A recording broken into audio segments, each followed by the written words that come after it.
नमस्कार, मैं student professor doctor अंतिमा आप सबका बहुत बहुत स्वागत करती हूँ आपके अपने चैनल HN अध्ययन में। इस बीच में कुछ अच्छी खबरें हमारे पास आई हैं, जैसे कि आपके नया शिक्षा सेवा चयन आयोग उसको एक नई अध्यक्ष मिल चुकी हैं। अंदर काम काफ़ी तेज़ी से हो रहा है, जैसे कैलेंडर पर काम हो रहा है कि जल्दी कैलेंडर निकाला जा सके। कई जगहों पे अधियाचन भी मांगने शुरू हो चुके हैं, जिससे ये पता चलता है कि शायद अगली जो नियुक्तियां हैं वो जल्दी ही आ जाए, होने शुरू हो जाए। इस बीच में काफ़ी बच्चों का उत्साह जो है वो मुझे देख के बड़ा अच्छा लग रहा है कि तैयारी कैसे करें मैम, कहाँ से शुरू करें, कैसे ऐसे तैयारी करें कि इतने ही दिन में हो जाए, फर्स्ट अटेम्प्ट में हो जाए। बहुत अच्छी बात है, ये जान करके मुझे बड़ा अच्छा लगा। आज की वीडियो में हम बात करेंगे हिंदी साहित्य। हिंदी साहित्य से आप असिस्टेंट प्रोफेसर की तैयारी कैसे करूं, क्या पढ़िए, कितने लिमिटेड पढ़ें और हम इस टाइम का कितना अच्छे से यूटिलाइज कर सकें। ठीक है, कई सारे प्रश्न आते हैं हम जब कुछ पढ़ना शुरू करते हैं। सबसे पहले तो किस टारगेट के लिए पढ़ रहे हैं, तो ये आज हम वीडियो में डिस्कशन करेंगे। यूपीएचएससी और UPGDC assistant professor, UPGDC assistant professor Hindi साहित्य। ठीक है, उसके लिए हिंदी साहित्य में आपको क्या पढ़ना होगा, क्या चीज़ ज़रूरी होती है। जब कुछ प्रश्न हमारे पास आए हैं और क्या एक्सपेक्ट है, हम सभी पहलू पे बात करेंगे कि क्या पढ़ना चाहिए, कैसे पढ़ना चाहिए कि हिंदी साहित्य में आप स्मार्टली पढ़ करके अपना जो गोल है वो ले सकें। सबसे पहले ज़रूरी होता है बुक्स एंड स्ट्रेटजी। बुक्स, किताबें, बहुत सारी किताबें हैं हमारे पास, पूरा मार्केट जो है वो किताबों से भरा हुआ है, अच्छी खासी कई सारी बुक लिस्ट है। लेकिन उसमें से क्या किताबें पढ़ना आपके लिए ज़रूरी है, उपयोगी है, वो उसका सिलेक्शन बहुत इम्पॉर्टेंट होता है। वो कहते हैं ना, स्मार्ट स्टडी ज़्यादा ज़रूरी है। तो बुक्स क्या पढ़ें, आप कहाँ से शुरुआत करें, कैसे स्टार्ट करें किताब पढ़ने की, हम इससे बात करेंगे। अगला है स्ट्रेटजी क्या हो, पढ़ने के दौरान आपकी स्ट्रेटजी क्या होनी चाहिए। सबसे इम्पॉर्टेंट क्वेश्चन ये है कि कैसे शुरू करें, कोई तैयारी करने की शुरुआत कैसी हो, ये बहुत ज़रूरी होता है, क्योंकि बहुत लंबी तैयारी करनी होती है हमें और काफ़ी सारा पढ़ना है। तो जब पहले सारा है तो एकदम हौच पौच सी स्थिति होती है। शुरुआत कैसे करें, इस पे बात करेंगे। उसके बाद जब पढ़ें तो रिवीजन कब करें, कितना करें, थ्योरी कितना पढ़ना चाहिए। हम जानते हैं जितना भी हमारे एग्ज़ाम होते हैं ना, वो सारे MCQ बेस पर होते हैं। ठीक है, तो उसमें जो प्रश्न आता है वो तथ्यात्मक आता है, फैक्चुअल प्रश्न आएगा या कॉन्सेप्ट आएगा। तो उसके लिए थ्योरी की जो पुस्तकें हैं वो पढ़ें कि सिंपल गाइड से या नोट से काम चलाया जा सकता है, इस पे हम बात करेंगे। और इसके अलावा नोट्स कैसे बनाएं या नहीं, ज़रूरी है कि नहीं, और अन्य सभी जो भी जानकारी से जुड़ी हुई बीच में आती रहेगी वो मैं आपको इस वीडियो में दूंगी। ठीक, सबसे इम्पोर्टेंट इसमें है कि आप शुरुआत कैसे करें। असिस्टेंट प्रोफेसर, हिंदी साहित्य से असिस्टेंट प्रोफेसर बनने की शुरुआत, जो तैयारी है वो कैसे करनी चाहिए, कुछ चीज़ें ज़रूरी हैं इसके लिए मैं बात करूँगी। सबसे इम्पॉर्टेंट तो है आपका डेडिकेशन, कि आपने टारगेट एक चूज़ कर लिया है तो आप उसके लिए लग जाओ। और मैं ये हमेशा कहूँगी, जल्दीबाजी, हड़बड़ाहट नहीं होती है। आपको तैयारी को कुछ समय देना होगा, 5 से 6 महीने हो सकता है, आप केवल पढ़ते रह जाओ। ठीक, नया जो बिगनर बच्चा है, क्योंकि बहुत हड़बड़ाहट होती है कि 2 किताब 3 किताब पढ़ लिया है, अब जल्दी से परीक्षा नहीं हो रही है, नहीं, ये स्थिति नहीं लानी है आपको। ठीक, सब ये तो आपकी इनर फीलिंग है। ज़रूरत क्या है, सबसे पहले हमें, आपने यूपीएचएससी, यूपीजीडीसी जिसकी आप तैयारी करें, हमें क्या करना है, सबसे पहले उसका सिलेबस निकाल लेना है। ठीक है, सिलेबस जो कंपटीशन आप दे रहे हैं उसका सिलेबस आपको सबसे पहले निकाल लेना है। यूपीएचएससी हिंदी या यूपीजीडीसी, दोनों का ही सिलेबस हमारे टेलीग्राम चैनल पर भी ऑलरेडी अवेलेबल है, आप वहाँ से भी देख सकते हैं। यदि आप कहेंगे तो मैं दोबारा से उसका सिलेबस चैनल पर अपलोड कर दूंगी सिलेबस। इससे आपको एक अंदाज़ा हो जाएगा कि क्या पढ़ना है, एक पैथ जो होता है वो तैयार हो जाता है, क्योंकि बहुत सारा हिंदी साहित्य का सिलेबस अपने आप में बहुत ज़्यादा है। तो कौन से सेलेक्टिव चीज़ें पढ़नी है वो आप सिलेबस से क्लियर कर लेते हो, ठीक। क्योंकि जब आप देखते हो तो यूपीजीडीसी में कुछ उसका जो सिलेबस है, कुछ टॉपिक्स है वो अलग है, यूपीएससी में भी कुछ अलग है। अब चूंकि हम एग्जाम ओरिएंटेड पढ़ रहे हैं, तो जैसे अगर आपको 3-4 महीने में यूपीएससी का देना है तो वो सारी चीज़ें नहीं पढ़नी है, हमें उतना ही सेलेक्टिव पढ़ना है जो कि यूपीएससी के सिलेबस में है या नेट के सिलेबस से अलग है। तो ये फोकस करना है, ये हमें कैसे पता चलेगा जब हम सिलेबस ले आएंगे, ठीक है। हमारा क्या होता है, हम सबसे पहले किताबें ढूंढते हैं, हमें किताबें बता दीजिए क्या पढ़ना है। नहीं, जब आपको सिलेबस पता ही नहीं तो आप कितनी सारी किताबें पढ़ाओ। दूसरा इंपॉर्टेंट जो चीज होता है वो है PYQ, ठीक है। PYQ जरूरी क्यों है? जो भी परीक्षा आप देने जा रहे हो उस परीक्षा में प्रश्न कैसे आते हैं और उस परीक्षा का नेचर कैसा है, क्वेश्चन पूछने का जो नेचर है वो कैसा है। कभी कभी हमें लगता है कि हमने नेट क्वालिफाई किया ही है या फिर और तरह के कंपटीशन दे रहे हैं तो ये देखने की क्या ज़रूरत है। लेकिन जब आप पर्टिकुलर एग्ज़ाम के PYQ को देखते हो तो आपको उस एग्ज़ाम के नेचर का पता चलता है कि किस तरीके से पूछा जा रहा है, थ्योरेटिकल पूछ रहे हैं या हार्ड क्वेश्चन है, फैक्चुअल ज़्यादा पूछा जा रहा है। और मैं बता दूं, नेट के परीक्षा से असिस्टेंट प्रोफेसर की परीक्षा जो नेचर है ना वो टोटली डिफरेंट है। तैयारी आपको बहुत फ़ायदा करेगी नेट की, लेकिन आपको इसके लिए अलग से PYQ देखने ही होंगे। ये दो चीज़ सबसे ज़्यादा ज़रूरी है। तीसरी ज़रूरी चीज़ होती है कि स्टफ़ क्या है आपके पास, मतलब बुक्स या नोट्स। किताबें, किन किताबों से पढ़ा जाए या नोट्स क्या पढ़े, तीसरी इंपॉर्टेंट चीज होती है। एज ए बिगनर आप असिस्टेंट प्रोफेसर के एग्जाम की तैयारी कर रहे हो या अगर आप नेट के भी एग्जाम की तैयारी कर रहे हो तो सबसे शुरुआत में कौन सी पुस्तक पढ़नी होगी, ये सबसे इंपॉर्टेंट बात है। मार्केट में बहुत सारी गाइड है और बच्चे सोचते हैं कि हम गाइड ले लें और उससे हम जल्दी पढ़ लेंगे। नहीं, सबसे पहले आपको पढ़नी है टेक्स्ट की किताबें, ऑथेंटिक किताबें। और मैं ज़्यादा आपको कोई लंबी लिस्ट नहीं पकड़ा रही हूँ, 4-5 किताबें दे रही हूँ और मैं जोर दे करके बात कह रही हूँ कि ये आपको पढ़ना ही है। शॉर्टकट मत ढूंढिए, शॉर्टकट से हो सकता है गाइड से पढ़ के आप एग्ज़ाम क्वालिफाई कर ले जाएं, लेकिन असिस्टेंट प्रोफेसर लेवल नॉलेज शायद आपको उससे नहीं मिलेगी। तो शॉर्टकट मत करें। कौन सी किताब पढ़नी है उस पर हम बात करते हैं। पूरा का पूरा आप हिंदी साहित्य का असिस्टेंट प्रोफेसर का यूपीएससी का सिलेबस अगर देखोगे तो 5 से 6 भाग में पूरा सिलेबस है। 7 यूनिट दोनों ही में ही है।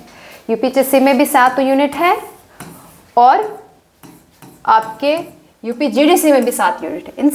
यही 7 यूनिट है जो पूरा का पूरा एग्जाम आपका कवर करता है, ठीक। क्या क्या है इन 7 यूनिट्स में? सबसे पहले जो आपका होता है वो है हिंदी साहित्य का इतिहास, ठीक है। प्रायोरिटी बेस पे बात कर रहे हैं हम। सबसे पहले क्या देखेंगे हम? हिंदी साहित्य।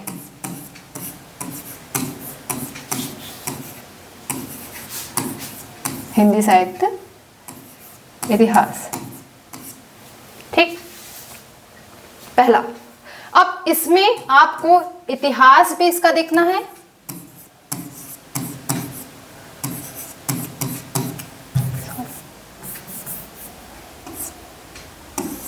इतिहास भी देखना है और विधाएं भी देखनी है।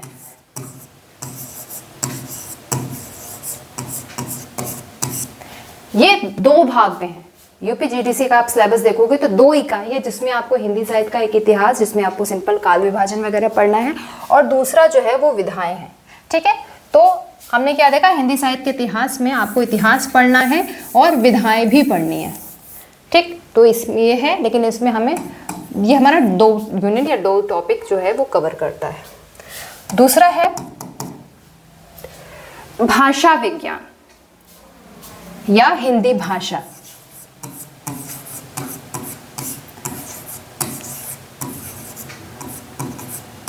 ठीक।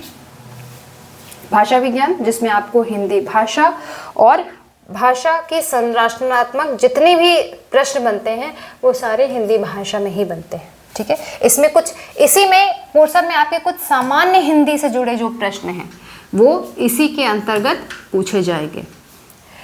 तीसरा जो पोर्शन है वो है काव्य शास्त्र।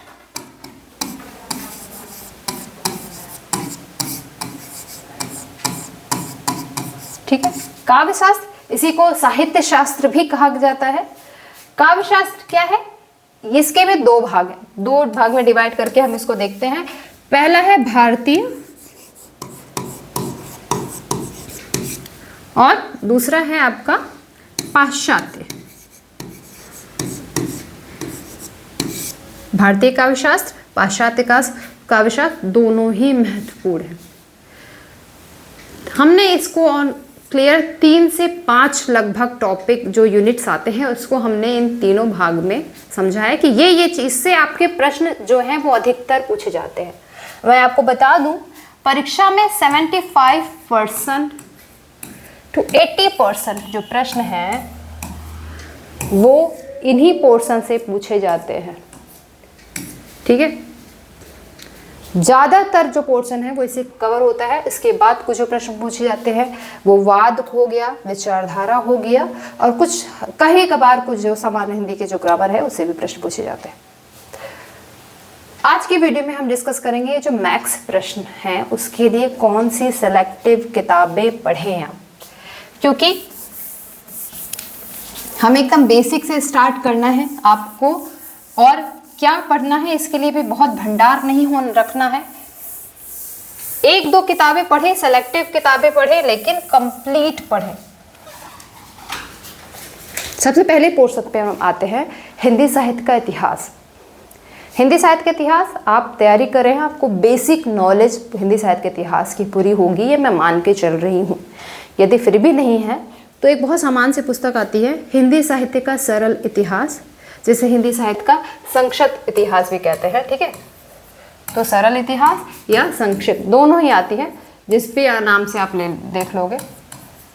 हालांकि एज ए हिंदी साहित्य के स्टूडेंट जो असिस्टेंट प्रोफेसर की तैयारी कर रहा है वो इस पुस्तक को ना ले। मैं उसकी बात कर रही हूँ बिगनर, जिसका बिल्कुल भी कॉन्सेप्ट क्लियर नहीं है, वो इस पुस्तक को ले सकता है। आपको कौन सी पुस्तक पढ़नी है?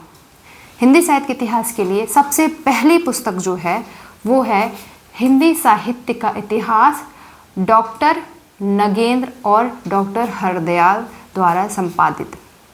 आप मार्केट में डॉक्टर नगेंद्र के हिंदी साहित्य का इतिहास कहेंगे, आपको आराम से ये पुस्तक जो है वो मिल जाएगी। ये पुस्तक क्यों ज़रूरी है?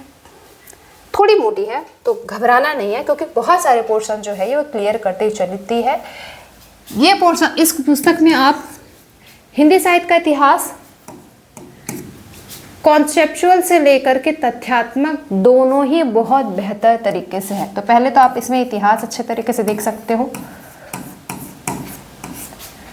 दूसरा, विधाएं, साहित्य इतिहास के साथ विधाएं दोनों ही चीज किसी एक पुस्तक में इतना डिटेल के साथ बहुत कम मिलेगी। हिंदी साहित्य के इतिहास के लिए हम रामचंद्र शुक्ल के इतिहास भी पढ़ते हैं और भी कई इतिहास की पुस्तक है वो भी पढ़ते हैं, लेकिन मैं बात कर रही हूँ हमारे पास समय अगर नहीं है, मैं लिमिटेड जो किताबें हैं पढ़ना का, तो उसके लिए सबसे अच्छी पुस्तक है, क्योंकि इसमें आपको इतिहास भी मिलेगी और मिलेगा विधाएं पूरी तरीके से। और ऐसा नहीं है कि डिटेल में है, हर काल का विधा जो है और सभी विधाएं डिटेल में है। खासकर जो इसका मेन फोकस पॉइंट है वो है छोटी विधा। जितने भी छोटी विधाएं हैं, छोटी विधाएं क्या आ जाएंगी जिसमें, जैसे जीवनी, आत्मकथा, संस्मरण, रिपोर्टाज, ये सारे जो है वो आपको इस पुस्तक में बहुत अच्छे मिल जाएंगे। एक ये भी होता है ना कि अब जो प्रश्न पूछा जा रहा है वो अब इन सारी छोटी विधाओं से भी ज़्यादा केंद्रित हो रहा है। ठीक है, पहले क्या होता था, हमारा काम कविता, कहानी, उपन्यास में चल जाता था, छोटी छोटी विधाओं से बहुत प्रश्न नहीं पूछे जाते थे, लेकिन अब इन छोटी विधाओं से भी प्रश्न अच्छे खासे पूछे जाते हैं, तो हम इनको इग्नोर नहीं कर सकते।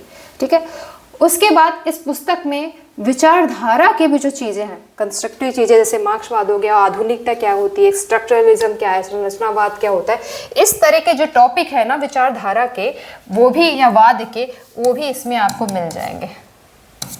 ठीक, लिमिटेड रूप में है लेकिन आपको इस पुस्तक में वो भी मिल जाता है। तो इस लिहाज से हिंदी साहित्य का इतिहास डॉक्टर नगेंद्र की पुस्तक इम्पॉर्टेंट है।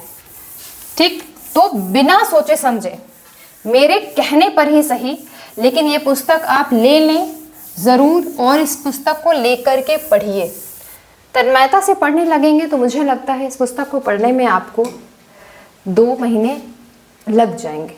ठीक है, लेकिन उसके बाद जो आपकी तैयारी होगी वो यकीन मानिए बड़ी अच्छी होगी। ठीक है, तो ये हो गई हमारी पहली पुस्तक, हिंदी साहित्य का इतिहास। अब अगला टॉपिक आता है आपका, जो दूसरा इंपॉर्टेंट टॉपिक है वो है हिंदी भाषा।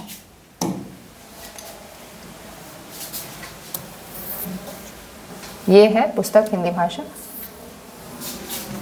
ठीक,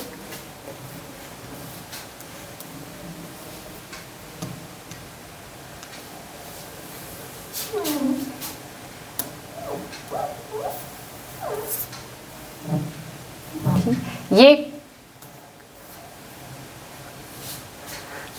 कवर पेज है सारी पुस्तकों का, आपको ढूंढने में आसानी हो। हमने बात कर ली है हिंदी साहित्य के इतिहास के लिए। अब दूसरी पुस्तक है वो है आपकी हिंदी भाषा। हिंदी भाषा हरदेव बाहरी, डॉक्टर हरदेव बाहरी की हिंदी भाषा। आपके जो सिलेबस है हिंदी भाषा का, जो भी पूरा का पूरा सिलेबस है असिस्टेंट प्रोफेसर का, यूपीएचएससी का या यूपीजेडीसी का, पूरा समग्र अध्ययन आपका इस पुस्तक में मिल जाएगा। इस पुस्तक को लेने के बाद आपको कोई भी नोट्स हिंदी भाषा के लिए तो पढ़ने की ज़रूरत नहीं है। यदि आप पढ़ रहे हैं या नोट्स बना भी रहे हैं तो उसके लिए भी यह पुस्तक बहुत सही है। संक्षिप्त में लिखा हुआ है, भाषा बहुत अच्छी है, सरल भाषा का प्रयोग है। ठीक है, इसके अलावा एक और पुस्तक आती है भोलानाथ तिवारी की, हिंदी भाषा के ही नाम से, वो भी पुस्तक आप देख सकते हैं। लेकिन जो मैंने अध्ययन किया है भाषा के स्तर पर, जो मैंने अध्ययन किया है बहुत सहज तरीके से जिसमें है, उसके लिए हिंदी भाषा आपकी हरदेव बाहरी की सफिशियंट है। और उसके अलावा आपको हिंदी भाषा फिर कहीं से नहीं पढ़नी है, ये मानकर चलिए एक पुस्तक। ठीक, ये हो गई आपकी हिंदी भाषा। इसके बाद जो आपका अगले टॉपिक आता है वो है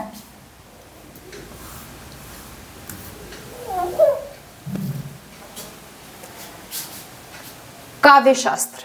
ठीक है, काव्य शास्त्र जिसको हमने 2 भागों में बांटा था, एक भारतीय काव्य शास्त्र और पाश्चात्य काव्य शास्त्र। ठीक, पहले हम बात करते हैं भारतीय काव्य शास्त्र की।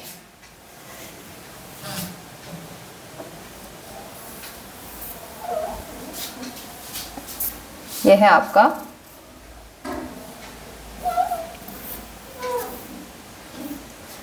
पुस्तक भारतीय काव्य शास्त्र।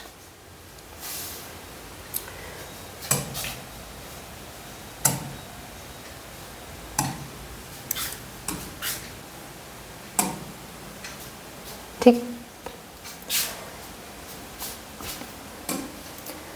भारतीय काव्य शास्त्र डॉक्टर निशा अग्रवाल।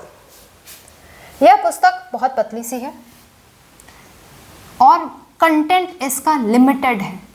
काव्य शास्त्र के साथ हमारी ये समस्या होती है कि हम काव्य शास्त्र से ऐसे ही दूर भागते हैं। हमको लगता है कि कठिन है, संस्कृत निष्ठ है, संस्कृत है उसमें, तो हम वैसे भी काव्य शास्त्र से बड़े दूर भागते हैं। लेकिन जब आप इस पुस्तक को पढ़ेंगे ना, तो इसकी भाषा जब देखेंगे तो उतनी सहज लगेगी। और पहली बात तो जब हमारा ध्यान जाता है कि इतनी सी पतली सी पुस्तक पढ़नी है, तो वैसे भी हम साइकोलॉजिकल रूप से इजी ले लेते हैं। उसके बाद इसके अंदर का जो कंटेंट है वो बड़ा अच्छा है। उसके लिए भी आपको अलग से नोट्स बनाने की भी ज़रूरत नहीं है, आप इसी बुक में आराम से नोटिंग करते हुए चल सकते हैं। इतना लिमिटेड है, बहुत ज़्यादा नहीं पढ़ना है, और परीक्षा उपयोगी जितने भी प्रश्न हैं वो आपको इस पुस्तक में मिल जाएगी। इसके अलावा एक और पुस्तक है भारतीय काव्य शास्त्र के भागीरथ मिश्र का ठीक है।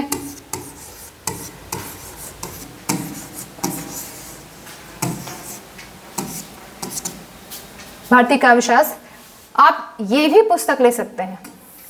काव्यशास्त्र के बारे में थोड़ी सा और डीप पढ़ना हो, ज़्यादा पढ़ना है, इंटरेस्ट भी है और रिसर्च के बेस पे पढ़ना है, तो ये पुस्तक भी आपकी इम्पॉर्टेंट है, क्योंकि इसमें थोड़ा संस्कृत ग्रामर वगैरह लेकर के भी, हिंदी ग्रामर वगैरह भी कुछ संकुचित मात्रा में दिया हुआ है, अलंकार वगैरह अच्छे दिए हुए हैं। भारतीय काव्यशास्त्र के लिए ओवरऑल ये पुस्तक अच्छी है। आप, हालांकि इसकी भाषा, निशा अग्रवाल की भाषा ज़्यादा सहज है, लेकिन फिर भी आप मार्केट में जाएं तो दोनों ही पुस्तकों को देख लें। ठीक, ये हो गया आपका भारतीय काव्यशास्त्र के बाद। इसके बाद जो अगला टॉपिक आता है, अगली इम्पॉर्टेंट, जिससे प्रश्न ज़्यादा बनते हैं, वो है, और अब बनना शुरू हो रहे हैं,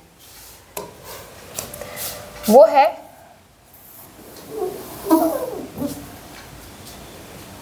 पाश्चात्य काव्यशास्त्र।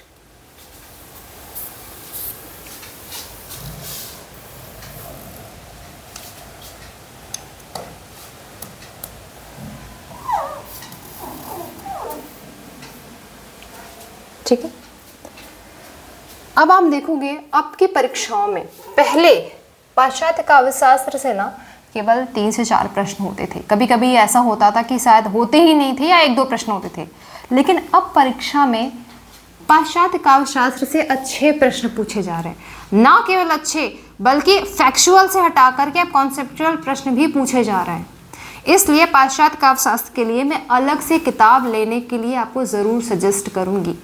मैं फिर कहूँगी, शॉर्टकट आज के एग्ज़ाम में काम नहीं करेगा। हो सकता है कोई परीक्षा में आपका शॉर्टकट काम कर जाए, लेकिन सभी परीक्षा में शॉर्टकट काम नहीं करने वाला है।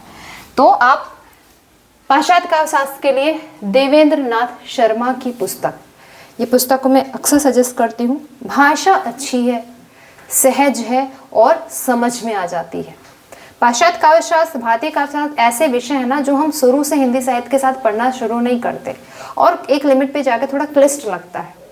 तो आप कॉन्सेप्ट बेस के लिए इस पुस्तक को ज़रूर सजेस्ट कर सकते हैं, ले सकते हैं, और पढ़े मैं एक ज़रूर कहूँगी। ठीक है, तो पाश्चात्य काव्यशास्त्र के लिए ये किताब आप पढ़ेंगे। और भी पुस्तक है, भागीरथ मिश्र की ही पुस्तक है पाश्चात्य काव्यशास्त्र के लिए, आप उसको भी देख सकते हैं। लेकिन अगर लिमिटेड रूप में पढ़ना है, जब ये सारी पुस्तक पढ़ लो ना, ये 4-5 किताबें पढ़ लो, उसके बाद फिर आप किताब के खोज में निकल सकते हैं। तब आपको और सारी किताबें हैं, मिल जाएंगी। हिंदी साहित्य के इतिहास के लिए आप रामचंद्र शुक्ल की जो पुस्तक है वो ले लीजिए।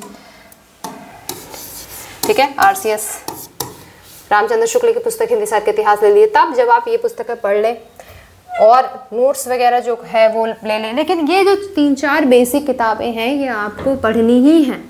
कोई छुटकारा नहीं दूंगी मैं, तो कोई रियायत नहीं दूंगी कि आप शॉर्टकट में पढ़ लो, ना पढ़ो, या बाद में पढ़ लेना। नहीं, पढ़नी सारी किताबें। ठीक है, ये कुछ इम्पोर्टेंट बुक्स हैं जिनको आपको पढ़ना है परीक्षा के हिसाब से। इसके अलावा आपका रिवीजन ठीक ठाक हो सके, ठीक है, सब बहुत ज़रूरी होता है कि पढ़ने के बाद आप क्या रिवीजन कर रहे हो, किस सोर्स से रिवीजन कर रहे हो। उसके लिए बहुत हमने काफ़ी प्रयास किया है कि आपको कुछ अच्छा उपलब्ध करा सके।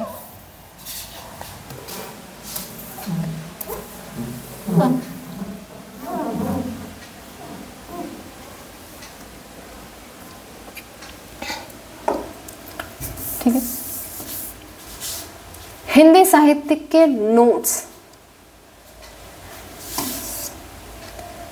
हिंदी साहित्य का नोट्स, ये रिवीजन पर्पस से इस पुस्तक को आप पढ़ सकते हैं। कोशिश करिए कि हम सारी पुस्तकों का वह निचोड़ जो परीक्षा उपयोगी बहुत ज़रूरी है, उन सभी निचोड़ को हम इस नोट्स में शामिल करें। अभी जो पुस्तक है हमारी, ये पुस्तक हमारे HN अध्ययन ऐप पर भी है। ठीक है, वहाँ पे आपको इसकी सॉफ्ट कॉपी भी मिल जाएगी, हार्ड कॉपी भी इसको आप हमसे मेल करके या मोबाइल पे मैसेज करके, व्हाट्सएप पे मैसेज करके आप ले सकते हैं। ये पुस्तक आपको रिवीजन पर्पस से बेटर है। इसमें हम अभी और जोड़ रहे हैं सारी चीज़ें, ताकि आपको कहीं और भटकना ना पड़े और एक जगह ही आपको आपके सभी टॉपिक का जो समाधान है ना वो एक जगह मिल जाए। ठीक है, तो आप हमारी सॉफ्ट कॉपी HN अध्ययन ऐप पर भी है, वहाँ पर भी लेकर के देख सकते हैं। हार्ड कॉपी अगर चाहिए तो आप वहाँ पर भी लेकर देख सकते हैं। ठीक है, ये तो कुछ हो गई मटेरियल की बात, कैसे पढ़ना है। अब प्रश्न जो आता है कि नोट्स बनाए कि ना बनाए, बड़ा कंफ्यूजन रहता है कि नोट्स बनाना चाहिए कि नहीं बनाना चाहिए। देखो, आप जो पुस्तक पढ़ रहे हो, ठीक, उसको नोटिंग अपनी हैंड राइटिंग में मल्टी कलर के पेन लेकर के उसको अगर आप नोटिंग करते हुए चलते हो ना, तो वो चीज़ें आपके दिमाग में कैप्चर करनी ज़्यादा आसान होती है। तो नोट्स अगर डिटेल नोट्स ना बनाओ तो एटलीस्ट शॉर्ट नोट्स तो बनाओ ही। ठीक है, नहीं टाइम है डिटेल नोट्स बनाने की, पुस्तक सफिशिएंट है या नोट्स आप कोई ऑलरेडी पढ़ रहे हो। लेकिन मैं हमेशा कहूँगी चाहे कितने भी नोट्स पढ़ रहे हो, कितनी भी किताबें पढ़ रही हो, लेकिन शॉर्ट नोट्स जो एग्जाम टाइम के रिवीजन करने के जो शॉर्ट नोट्स होते हैं वो आप ज़रूर खुद से बनाएं।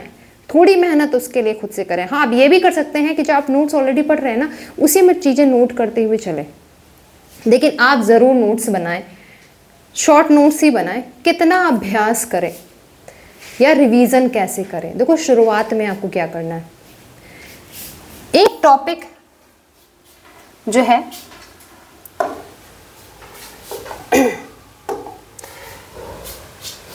आप ये डिसाइड कर लो कि पूरे दिन को 2 भाग में डिवाइड कर लो। ठीक है,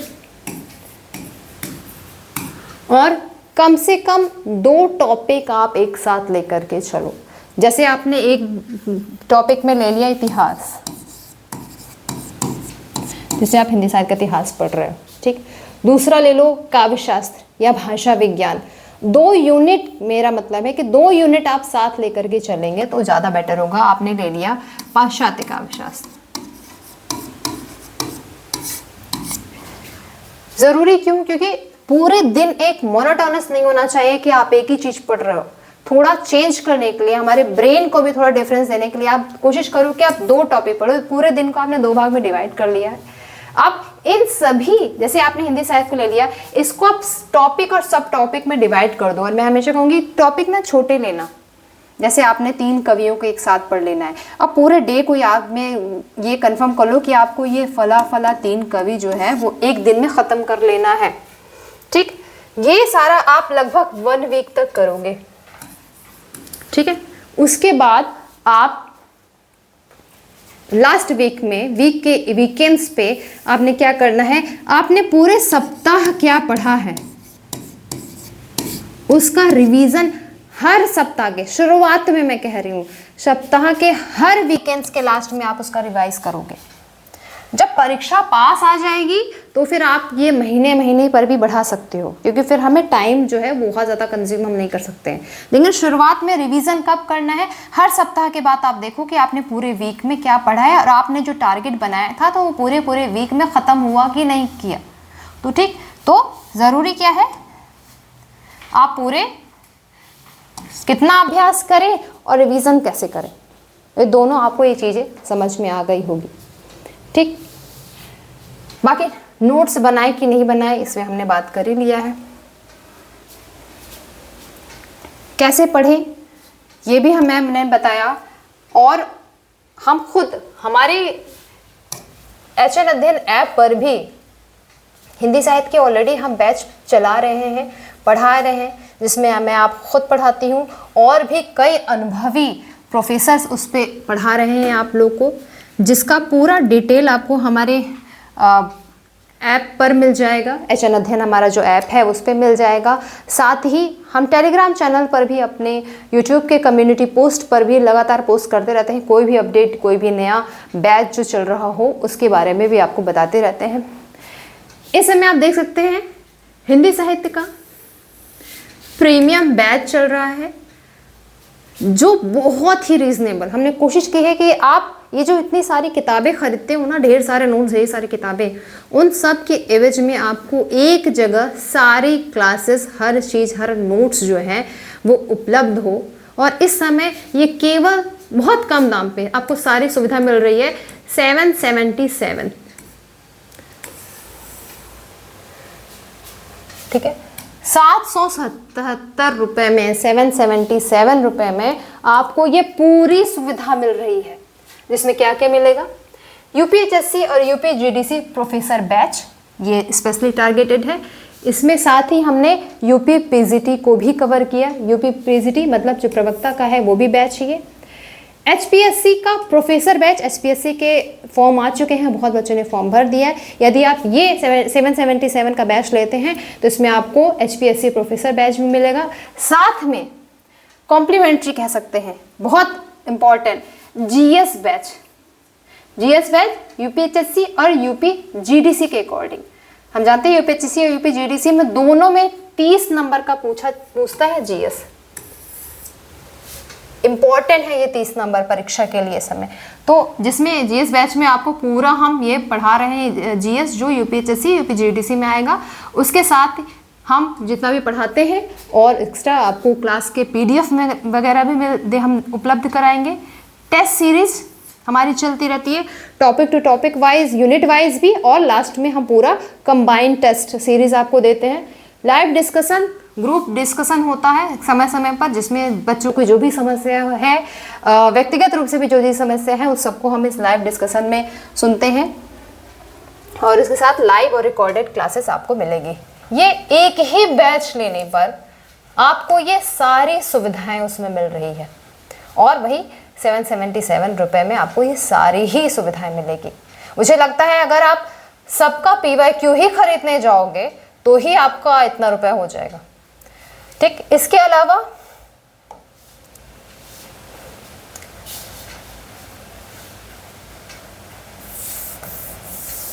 एक गोल्ड प्रीमियम बैच है हमारे एचएन अध्ययन ऐप पर उपलब्ध। कोई भी कोर्स आप इस बैच को लेने से यूज कर सकते हैं, कोई भी, मतलब जिसमें हम दे रहे, अब आपको प्रोवाइड करवा रहे हैं नेट हिंदी, नेट का पेपर 1, असिस्टेंट प्रोफेसर का एग्जाम यूपीएचएससी यूपीजीडीसी दोनों, यूपीपीजीटी यूपीएचएससी यूपीजीडीसी, साथ में केवीएस एनवीएस और पीएचडी सीयूईटी से जितने भी बैचेस हमारी जो अभी रनिंग चल रही है या आगे आने वाले समय में भी हम जो स्टार्ट करेंगे, जो क्लासेस उसमें अपलोड होंगी, वो सारे आपको इस गोल्ड मेंबरशिप को लेने से मिल जाएगी। ठीक, बाकी की डिटेल्स आपको ऑलरेडी हम टेलीग्राम चैनल वगैरह पर दे रहे हैं। कुछ प्रश्न भी आपके हैं तो आप हमारे व्हाट्सएप नंबर पे पूछ सकते हैं। ठीक है, इसके अलावा नोट्स पे हमने बात करी, हिंदी साहित्य के नोट्स रिवीजन पर्पस से प्रॉपर आपके लिए एकदम सफिशिएंट है। उसके अलावा हम लगातार और ऐड ऑन कर रहे हैं जो आपके पूरे ओवरऑल एग्जाम को भी कवर करेगी। और साथ में हम एक दे रहे हैं टेस्ट सीरीज। इस टेस्ट सीरीज में आपको यूपीएचएससी, यूपीजीडीसी, यूपीपीजीटी और एनवीएस केवीएस हिंदी साहित्य का जितना भी प्रश्न होगा सारा आपको इस टेस्ट सीरीज